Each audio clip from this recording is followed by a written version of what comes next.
साथियों नमस्कार, मैं हरिश्चंद्र बर्णवाल इस वीडियो में आप सभी का स्वागत करता हूं। दोस्तों, बंगाल के नतीजे आपने खूब देखे, अब भी चर्चा हो रही है। आज तो बजट भी पास हुआ है, आप जानते हैं। लेकिन आज मोदी की एक और सुनामी दिखाने जा रहा हूं दोस्तों। बंगाल के बाद मोदी की नई सुनामी। और हां, एक बात आपको बता दूं, अभी 4 दिन पहले दोस्तों राहुल गांधी बड़े जश्न में थे। जानते हैं क्या बात उठ रही थी? बात यह हो रही थी कि देखा, सिर्फ भारतीय जनता पार्टी वाले क्रॉस वोटिंग नहीं कराते, हम भी कराते हैं, हम भाजपा वालों को भी तोड़ लेते हैं।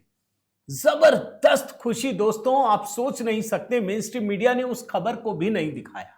भाई, कांग्रेस की भी जीत हो तो दिखाना चाहिए कि वो कैसे क्रॉस वोटिंग करवा लेते हैं भारतीय जनता पार्टी वालों से। और बता दूं, मगर सिर्फ 4 दिन दोस्तों, 4 दिन में राहुल गांधी की खुशी मातम में बदल गई। आखिर हुआ क्या है? आज बहुत बड़ी खबर आई है दोस्तों, और सिर्फ 4 दिन के भीतर भारतीय जनता पार्टी की प्रचंड जीत की खबर है। मेन स्ट्रीम मीडिया ने दिखाया नहीं। ये इतनी बड़ी जीत है दोस्तों, और विधायकों के चुनाव की बात बता रहा हूं, 1 2 नहीं, 17 विधायक। ये छोटी खबर नहीं है। आखिर क्या है पूरा माजरा? कैसे राहुल गांधी की जीत की खुशी 4 दिनों में ही काफूर हो गई, मातम में बदल गया?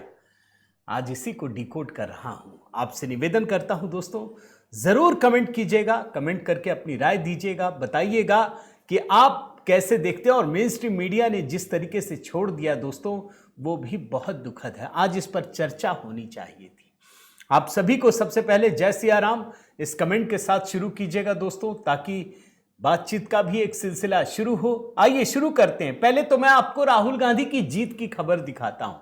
यह वास्तव में बड़ी खबर थी दोस्तों। भाजपा वाले कभी क्रॉस वोटिंग नहीं करते, यह ध्यान रखिएगा, कभी भी क्रॉस वोटिंग नहीं करते। भाई, ये इतने मजबूती के साथ जुड़े होते हैं। भले 2 विधायक चुन लिया जाए, 1 विधायक भी होता है, वो कभी छोड़कर नहीं जाता। आखिर क्या है घटना, वो बताता हूं। ये दोस्तों कर्नाटक एमएलसी के चुनाव से शुरू करता हूं और फिर आज की घटना पर लेकर आता हूं। यह भी बड़ी घटना थी। डीके शिव कुमार ने गजब कर दिया था। कहानी क्या है दोस्तों, समझिए। कर्नाटक में विधान परिषद के 7 सीटों के लिए मतदान था 18 जून को। देखिए कैसे जुड़ता, घटनाएं कैसे जुड़ती हैं, कैसे 4 दिन में बदला लिया जाता है, वो देखने की जरूरत है। 7 सीटों का मतदान था। विधान परिषद मतलब वो भी विधायक का होता है, डायरेक्ट नहीं, जनता चुनती है। 8 उम्मीदवार उतर गए। हर उम्मीदवार को 28 वोट चाहिए थे। अब कर्नाटक में कांग्रेस की सरकार है दोस्तों, 4 उम्मीदवार तो वो जीत ही जाते, जितना तो था ही। उसने 5वां उम्मीदवार भी उतार दिया। भारतीय जनता पार्टी के 2 उम्मीदवार, वो दोनों आसानी से जीत सकते थे। ये जो अभी आंकड़े हैं उसके हिसाब से बता रहा हूं। उसके अलावा एक जेडीएस का उम्मीदवार खड़ा था। अगर भाजपा जेडीएस गठबंधन में आप जानते हैं, वो भी जीत जाता। लेकिन 7 के लिए 8 उम्मीदवार उतार दिए गए। और बड़ी बात यह है दोस्तों कि डीके शिव कुमार के मुख्यमंत्री बनने के बाद यह पहला चुनाव था और उन्होंने बाजी मार ली। 5वां उम्मीदवार भी जीत गया। मैं 5 के नाम बता देता हूं। थिप्पन्नप्पा, कामकनूर, पीवी मोहन, बीके हरिप्रसाद, शिवन्ना और विनय कार्तिक प्रकाश जीत गए। भारतीय जनता पार्टी ने 2 उम्मीदवार उतारा, लिंगराज पाटिल और रघु आर, ये दोनों भी जीत गए। लेकिन जेडीएस के एकमात्र उम्मीदवार गोविंद राजू, वो हार गए दोस्तों। जबकि संख्या बल उनके फेवर में था, वो जीत सकते थे। तो वो हार कैसे गए, ये भी सुनिए। वो हार इसलिए गए दोस्तों क्योंकि कांग्रेस के पास 140 वोट है, मिल गए 151, यानी 11 वोट अधिक मिले। जबकि भारतीय जनता पार्टी और जेडीएस के लोगों ने क्रॉस वोटिंग की दोस्तों। अब यह मामला भाजपा के लिए बहुत खतरनाक है। अगर उनके विधायक टूट जाएं, जेडीएस के टूट जाएं, पता चला कम से कम 12 विधायकों ने क्रॉस वोटिंग की है। भाजपा ने बहुत गंभीरता से लिया दोस्तों। जो राष्ट्रीय अध्यक्ष हैं नितिन नवीन, उन्होंने प्रदेश अध्यक्ष विजयेंद्र येदियुरप्पा को दिल्ली बुलाया, कई बड़े नेताओं को। एक 3 सदस्यीय कमेटी बनाई, अब रिपोर्ट आने के बाद कार्रवाई होगी। अब कांग्रेस को तो 140 की जगह 151 वोट मिले, लेकिन भारतीय जनता पार्टी के पास 64 विधायक हैं और वोट मिले कितने? 56, यानी 8 विधायक गायब हो गए, क्रॉस वोटिंग कर दिया। जेडीएस के पास 18 विधायक हैं, 14 ही वोट मिले, यानी 4 विधायकों ने वहां भी पलटी मार दी, यानी कुल मिलाकर देखें तो 12 विधायकों ने क्रॉस वोटिंग की है। अब मैं उसके बदले पे आऊं, सिर्फ एक लाइन में बता देता हूं, भारतीय जनता पार्टी छोड़ती नहीं है, वो डिसिप्लिन्ड पार्टी है। भारतीय जनता पार्टी ने कमेटी तो बना दी है, एक नया तरीका निकाला है कि बागी विधायक कौन होंगे, क्योंकि गुप्त मतदान होता, आप जानते हैं। अब इन्होंने तय किया है कि जितने भी विधायक हैं उनको एक मंदिर लेकर जाया जाएगा। यह मंदिर कौन सा है? दक्षिण कन्नड़ जिले में नेत्रवती नदी के तट पर स्थित धर्मस्थल, 800 साल पुराना मंदिर है। अब यह कहा गया भगवान शिव के सामने हर किसी को शपथ लेना पड़ेगा कि मैंने किसको वोट दिया है। और मान्यता है दोस्तों कि जो भी भगवान मंजूनाथ के सामने झूठ बोलता है उसे गंभीर परिणामों को सामना करना पड़ता है। तो ये तो कर्नाटक की खबर हुई, वहां कुछ भाजपा विधायकों को तो तोड़ लिया, क्रॉस वोटिंग करा दी। अब आप आ जाइए महाराष्ट्र, आज की खबर बता रहा हूं दोस्तों, प्रचंड जीत। कितने सीटों पर चुनाव था जानते हैं? एमएलसी के चुनाव पर 17 सीटों पर चुनाव था दोस्तों, और 16 सीटों पर महायुति ने कब्जा कर लिया। भारतीय जनता पार्टी, शिवसेना और राष्ट्रवादी कांग्रेस पार्टी सब ने एकदम सुपड़ा साफ कर दिया। बल्कि जो 17वां है ना, वो भी अभी बताता हूं, सारे के सारे सीट जीत गए। कांग्रेस को 0, उद्धव ठाकरे की पार्टी को 0, शरद पवार की पार्टी को 0, सबको 0 मिला। जरा मैं आपको बताता हूं किन सीटों पर चुनाव हुआ और कितने पर जीते। 17 में से 11 सीटों पर चुनाव हुआ दोस्तों, 10 पर देखिए।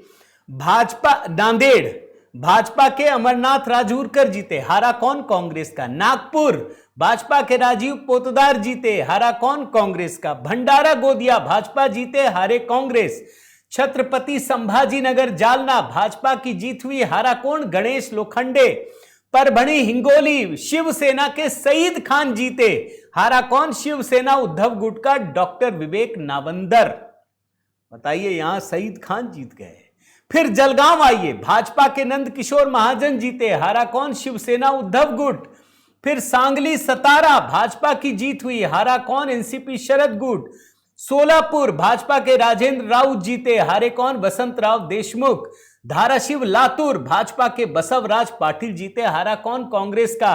अमरावती, प्रवीण पोटे जीते, हारा कौन? कांग्रेस का।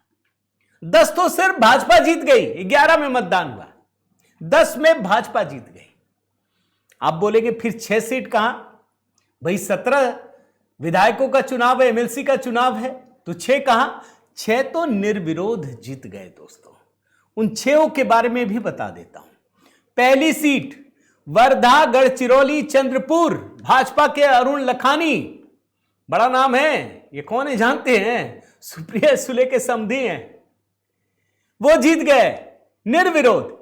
दूसरा ठाणे के रविंद्र फाटक, शिवसेना के। रायगढ़, रत्नागिरी, सिंधु दुर्ग कौन जीते? राष्ट्रवादी कांग्रेस पार्टी। यवतमाल, शिवसेना। अहिल्यानगर, भाजपा। पुणे, राष्ट्रवादी कांग्रेस पार्टी। अब जरा मैं आपको बताऊं सीटों की संख्या। कितने सीट? 17। चुनाव कितने में?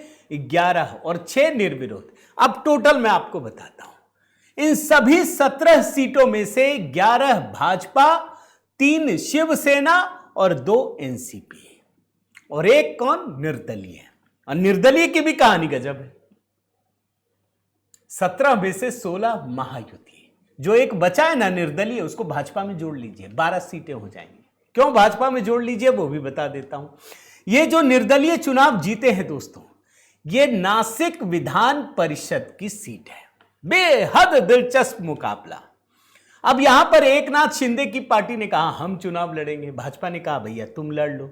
नरेंद्र दराड़े ये है। अब भाजपा के एक नेता है, उनका नाम है गोकुल गिते, बोले भाई हमारी सीट है, मजबूती से काम कर रहे हैं, आप हमको दीजिए।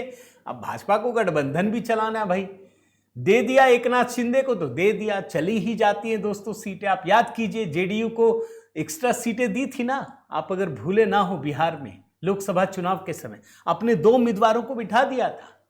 अब यहां बिठा दिया, लेकिन ये जो गोकुल गीते हैं भाजपा के नेता, वो बगावत करके चुनाव लड़ लिया उन्होंने।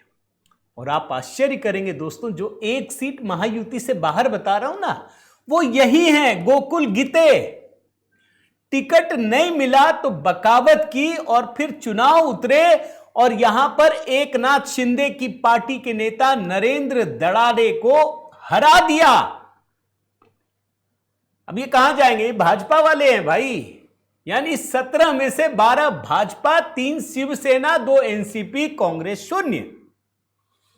अभी कांग्रेस पार्टी ने कितना बड़ा काम किया दोस्तों भाई, डीके शिव कुमार ने छीन लिया वोट, 5वें उम्मीदवार को जिता दिया। हालांकि वो एक मरहम की तरह है, क्योंकि 2 राज्यसभा सीटें तो छीन ली ना, एक झारखंड से और एक मध्य प्रदेश से। आप जानते हैं, मैं बता चुका हूं दोस्तों। अच्छा, कांग्रेस के लिए मुश्किल क्यों है दोस्तों, कांग्रेस के लिए शर्मनाक क्यों है, यह भी समझिए। एक सीट की चर्चा जरूर करूंगा, यह नागपुर की सीट है दोस्तों। आप नागपुर जानते हैं ना, राष्ट्रीय स्वयंसेवक संघ का मुख्यालय है भाई। भारतीय जनता पार्टी के चाहे देवेंद्र फडणवीस हो, नितिन गडकरी हो, दोनों नागपुर से आते हैं, बड़े नेता हैं दोनों, आप भी जानते हैं। लेकिन वहां कांग्रेस का एक बेस है दोस्तों, यह बात मत भूलिएगा, वहां भी कांग्रेस का बेस है। और कांग्रेस पार्टी ने किसको उतारा? अतुल लोंढे। ये बड़े नेता हैं महाराष्ट्र के, ये बात आप समझ लीजिए। अतुल लोंढे दोस्तों, ये महाराष्ट्र कांग्रेस के मुख्य प्रवक्ता हैं। टीवी चैनलों, रैलियों, जहां पर भी आप दिखेंगे बहुत वोकल रहते हैं, सबसे तीखा हमला करने वाले चेहरों में से एक हैं। ये एक तरीके से प्रमुख रणनीतिकार भी है महाराष्ट्र का। इनको हरा दिया है कांग्रेस के अतुल लोंढे। अगर वहां से जीतते तो सिर्फ एक विधान परिषद सीट की जीत नहीं होती, बल्कि ये कहते कि भारतीय जनता पार्टी के सबसे मजबूत किले में हमने झंडा गाड़ दिया है। ये कहते, जैसे अयोध्या में बोलते हैं ना, समाजवादी पार्टी वाले दिखा अयोध्या से जीत गए, ये वैसा ही मामला था। और अतुल लोंढे की कितनी बुरी हार हुई दोस्तों, ये भी बताता हूं। यहां से भारतीय जनता पार्टी के उम्मीदवार बने डॉक्टर राजू, जिसको बोलते हैं पोतदार, राजीव पोतदार। इन्होंने 552 वोटों के भारी अंतर से हराकर शानदार जीत हासिल की है। डॉक्टर पोतदार को कितने वोट मिले? 682। और अतुल लोंढे को दोस्तों सिर्फ 130 सीट, 130 वोट। भाजपा को मिला 682 और अतुल लोंढे जो कांग्रेस के हैं उनको सिर्फ 130 सीट। अब आप खुद सोचिए, 552 वोट का अगर भारी भरकम अंतर हो तो ये कोई छोटी जीत नहीं है दोस्तों। इसीलिए मैं कह रहा हूं, ये जो खुशी मिली थी ना, वो एकदम मातम में बदल गई। और महाराष्ट्र में इतने उथल पुथल के बीच जरा वो भी आपको बता दूं दोस्तों, उद्धव ठाकरे की सेना, भाई पूरी कांग्रेस की नजर लगी है उद्धव ठाकरे पे, क्योंकि सब जानते हैं, सब बता भी रहे कि संजय राउत इस कोशिश में लगे थे कि पूरी की पूरी उद्धव ठाकरे की पार्टी को कांग्रेस में विलय कर दिया जाए, यही चाह रहे थे ना। अब देखिए यहां पर भी कांग्रेस को बहुत बड़ा झटका लगा है दोस्तों। सब ढूंढ रहे थे ना, कहां है, कौन है विधायक सांसद जो टूट रहे हैं, जरा बताओ बताओ। कल ही दोस्तों 2 नेता आ गए, 2 सांसद। एक का नाम है नागेश बापूराव पाटिल अस्टिकर। ये तो कैमरे पे सामने आकर इन्होंने बता दिया कि मैंने शिवसेना यूबीटी क्यों छोड़ी, बता दिया इन्होंने। फिर शाम होते होते धाराशिव से सांसद ओम राजे निंबालकर, उन्होंने भी पुष्टि कर दी है। और अब सब एक एक करके सामने आ रहे हैं दोस्तों। अब तो खैर आना ही है, क्योंकि चिट्ठी दे दी है ना। ये कोई दुराव छिपाव की बात नहीं है। आपको मैं दिखा चुका हूं दोस्तों, जब उद्धव ठाकरे को लगा कि नहीं अब तो बुलाना पड़ेगा, अब तो एकदम से व्हिप जारी करना पड़ेगा, सबने औकात दिखा दी। लो भैया तुम्हारी औकात ये है, हम नहीं जाते तुम्हारे साथ, जो कार्रवाई करनी है कर डालो। नोटिस भी जारी किया, कोई फायदा नहीं। अब उद्धव ठाकरे को समझ में आ रहा है कि यार गलती हो गई, वो गद्दार कह रहे हैं। उन्होंने फैसला किया है कि अब देखिए क्या है, ये उद्धव ठाकरे की पार्टी का एक तरीका है, पहले तो डराते हैं फिर गिड़गिड़ाते भी हैं, कब क्या करें ये कोई नहीं जानता। इनको लग रहा है कि बस हम बहुत ताकतवर हैं, हमसे सब डर जाएंगे, कुछ नहीं हो रहा। अब उद्धव ठाकरे क्या कर रहे हैं दोस्तों, जितने भी बागी नेता उनके पास जाने की कोशिश कर रहे हैं उस इलाके में। हो सकता है लोगों को भड़काएंगे, मैं अभी से बोल देता हूं, इस मामले में महाराष्ट्र की भारतीय जनता पार्टी सरकार, शिवसेना, एनसीपी को सतर्क रहने की जरूरत है। अभी उद्धव ठाकरे दोस्तों, कल की बात बताऊं, भांडुप मुंबई में इलाका है, वहां जो बागी सांसद हैं संजय दीना पाटिल, उनके गढ़ में पहुंचे, गद्दार कहा सबको। अभी मैं इनका 2 बयान सुनाता हूं। डैमेज कंट्रोल करने के लिए एक और काम किया, जैसे संजय दीना की बेटी राजुल पाटिल से मुलाकात की कि कोशिश की कहीं माफी वाफी मांगने से कुछ हो जाए, और इन्होंने तय कर लिया है 27, 28, 29 जून को उद्धव ठाकरे यवतमाल, परभणी, हिंगोली, धाराशिव, शिरडी, ये सब जगह जाने वाले हैं। मैं जरा आपको इनका 2 बयान सुनाता हूं दोस्तों, मराठी में है, ट्रांसलेशन लिखा है, आप देखिएगा। ये माफी मांग रहे हैं, शायद मन पलट जाए, अब नहीं पलटेगा। ये गिड़गिड़ा रहे हैं, कुछ नहीं होगा। मैं जरा आपको पहला बयान सुनाता हूं। ये कहते हैं, मैं गद्दारों और गद्दारों के आकाओं को धन्यवाद देता हूं कि उन्होंने इन मशालों को प्रज्वलित कर दिया। अरे आप मातोश्री से बाहर कहां निकलते हैं, ये भी तो सवाल है ना। जरा बयान सुनिए दोस्तों और ट्रांसलेशन देखिएगा।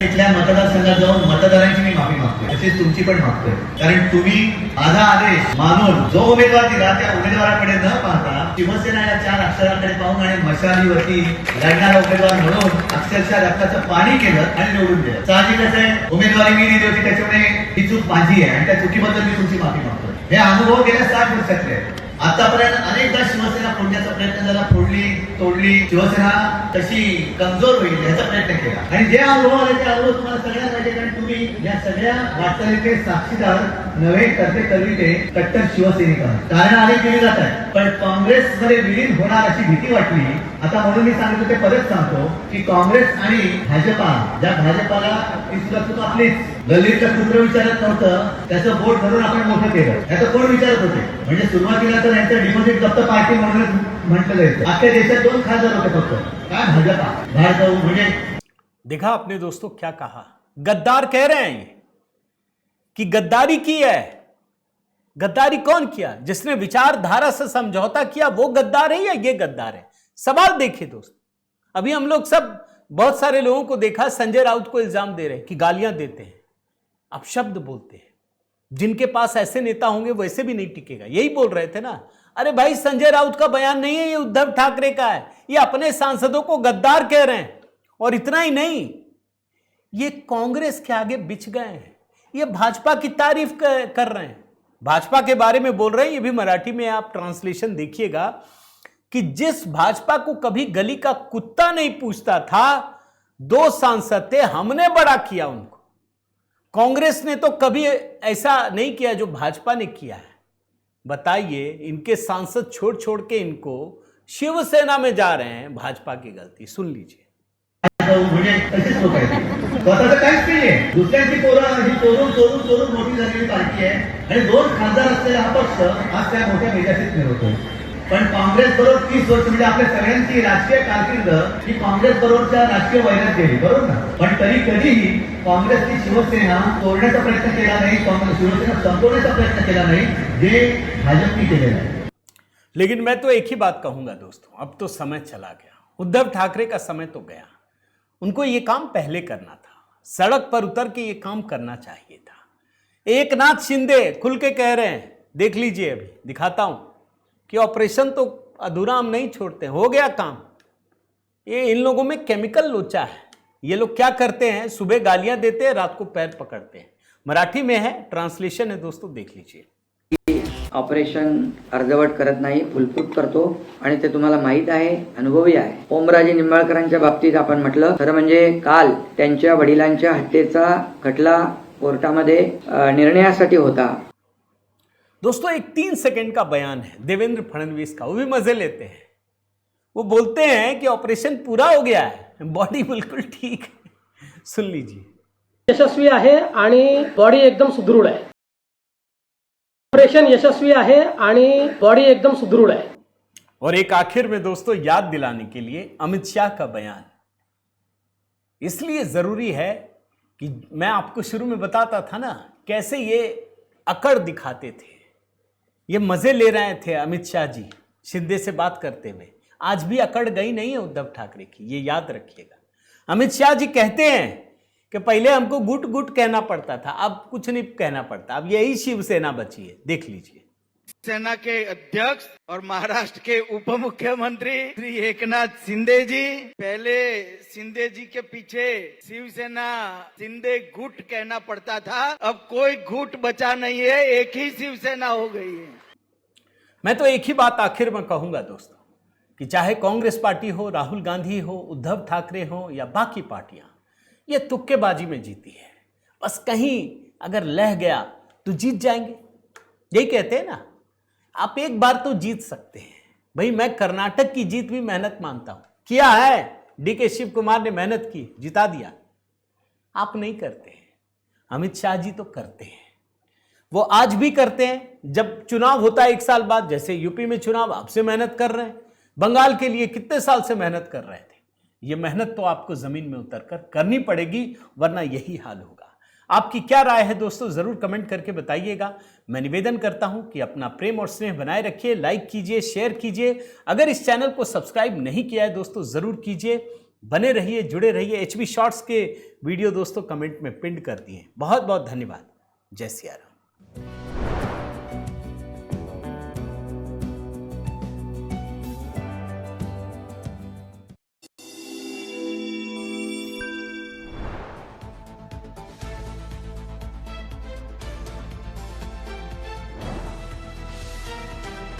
thank you